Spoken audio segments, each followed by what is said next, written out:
Assalamualaikum warahmatullahi wabarakatuh. Perkenalkan, nama saya Oktavia Astuti dari kelas 11 KA nomor absen 21. Di sini saya akan menjelaskan mengenai materi jenis-jenis dan sifat koloid. Sebelum masuk ke dalam materi inti, saya akan menjelaskan terlebih dahulu apakah itu koloid. Koloid adalah campuran antara suspensi dan larutan. Koloid terdiri dari dua komponen, yaitu fasa kontinus dan fasa diskontinus. Fasa kontinus mempunyai arti yaitu medium dispersi atau fasa pendispersi, sedangkan fasa diskontinus itu adalah fasa terdispersinya. Lalu apa sih fasa terdispersi dan fasa pendispersi itu? Fasa terdispersi adalah zat yang disper, sedangkan fasa pendispersi adalah medium yang digunakan. Lalu di sini ada beberapa nama yang akan memudahkan kita dalam mengenal jenis-jenis dari koloid. Yang pertama yaitu emulsi atau fasa terdispersi cair. Yang kedua sol, fasa terdispersi padat. Yang ketiga busa atau buih, fasa terdispersi gas. Dan yang keempat aerosol, fasa pendispersi atau medium gas. Jenis-jenis koloid, terdapat 8 jenis koloid yang ada di sini. Yang pertama, fasa terdispersi cair dengan fasa pendispersi gas diberi nama aerosol cair. Contohnya awan dan kabut. Yang kedua, fasa terdispersi padat dengan fasa pendispersi gas itu diberi nama aerosol padat. Contoh asap dan debu. Yang ketiga, fasa terdispersi cair dengan fasa pendispersi cair disebut emulsi cair. Contohnya susu dan santan.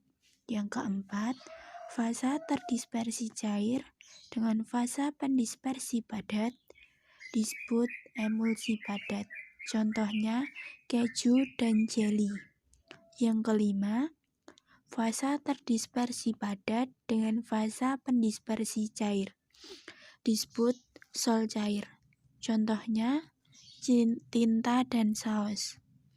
Yang keenam, fasa terdispersi padat dengan fasa pendispersi padat disebut sol padat. Contohnya gelas berwarna. Yang ketujuh, fasa terdispersi gas dengan fasa pendispersi padat disebut busa padat. Contohnya batu apung. Dan yang terakhir, yang kedelapan, fasa terdispersi gas dengan fasa pendispersi cair disebut busa cair. Contohnya busa sabun. Lalu selanjutnya mengenai sifat-sifat koloid. Terdapat 8 sifat dari koloid. Yang pertama, efek Tyndall. 2. Gerak Brown. 3. Elektroforesis. 4.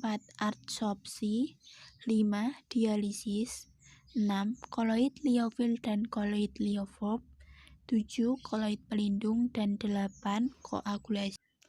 Sifat yang pertama yaitu efek Tyndall. Efek Tyndall adalah efek penghamburan cahaya oleh partikel koloid. Contoh dari efek Tyndall dalam kehidupan sehari-hari adalah sorot lampu mobil pada kondisi udara berkabut tampak lebih jelas. Sifat yang kedua ialah gerak Brown. Gerak Brown adalah gerak tidak beraturan dari partikel koloid yang menyebabkan koloid tetap stabil, homogen, dan tidak mengendap. Ialah elektroforesis. Elektroforesis adalah gerakan partikel koloid karena pengaruh medan listrik. Ialah absorpsi. Absorpsi adalah penyerapan terhadap ion lain sehingga partikel koloid bermuatan. Pada gambar ini, koloid besi 3 hidroksida bermuatan positif karena menyerap ion H+. Contoh penggunaan absorpsi dalam kehidupan sehari-hari adalah perwarnaan. Yang kelima yaitu dialisis.